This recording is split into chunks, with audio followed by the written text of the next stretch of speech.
Catherine, how do I turn this? You had it there, the red light. There you go. All right, got it. Thank you all for joining us today. We're excited to be here for the launch of the Task Force to Eradicate Anti-Christian Bias as outlined in the President's Executive Order. Joining me today are members of the task force and individuals who have been impacted by the anti-Christian bias.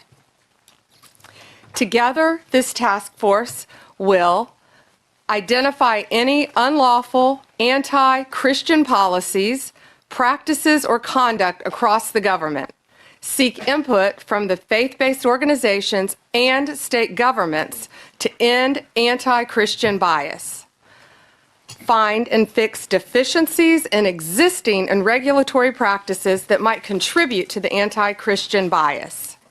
As President Trump has stated, the Biden administration engaged in an egregious pattern of targeting peaceful Christians while ignoring violent anti-Christian offenses. The president is right. Biden's Department of Justice abused and targeted Christians. Pro-life Christians were arrested and imprisoned for peacefully praying outside abortion clinics. The FBI spied on traditional Catholics in their parishes. President Biden declared Easter Sunday to be Transgender Day of Visibility. No longer. Vandalism against churches was 8 times higher in 2023 than it was in 2018. And it's at President Trump's directive, we ended those abuses at the Department of Justice on day one. We dropped 3 ongoing cases against pro-lifers and redefined the FACE Act to ensure that abuse would not continue and that American tax dollars were not used to support the weaponization of our legal system to target Christians. Just a few weeks ago, we convicted a man in Arizona for a plot to bomb Christian churches. The Department of Justice will protect religious liberty for Christians and for all Americans.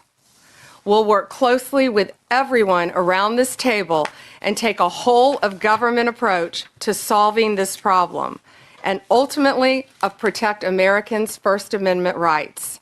The First Amendment isn't just a line in the Constitution. It's the cornerstone of our American liberty. It guarantees every citizen the right to speak freely, worship freely, and live according to their conscience without government interference. Protecting Christians from bias is not favoritism. It's upholding the rule of law and fulfilling the constitutional promise. Thank you to President Trump. We have an incredible opportunity, all of us around this table, to protect the rights of all citizens from discrimination based on their religious beliefs. And thank you all for being here based on this executive order, and I look forward to doing great work together. Now, Deputy Attorney General Todd Blanche has a few words. Good afternoon, everybody. First, thanks everybody for coming and for members of the task force for being here today and for your commitment to this important effort.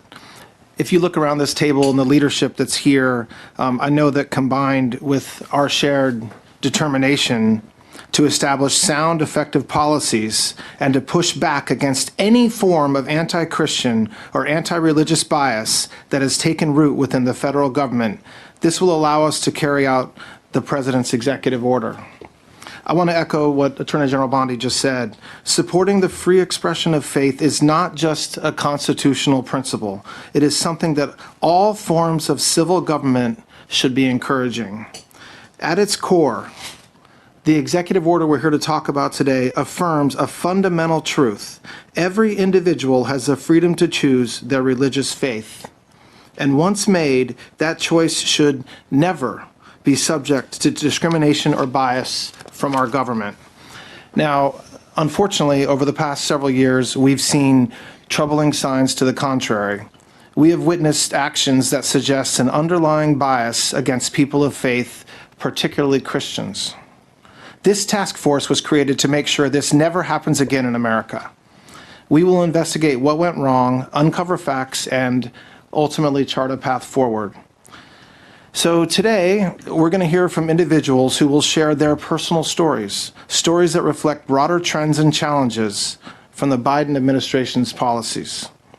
policies that, frankly, strip people of their inalienable rights. We're also going to hear from members of this task force about the ways in which anti-Christian sentiment may have shown up in their departments or their agencies. A key challenge that we face is a public misunderstanding of our form of government. We're a constitutional republic, not a pure democracy. And this distinction matters because in a republic, individual rights are protected even when unpopular. And misunderstanding this distinction allows our institutions and media to misrepresent our founding principles. Our government's purpose is to secure rights, not restrict them. So, yes, this task force has a big job ahead, but it's a vital one, and it's one that we're going to get done.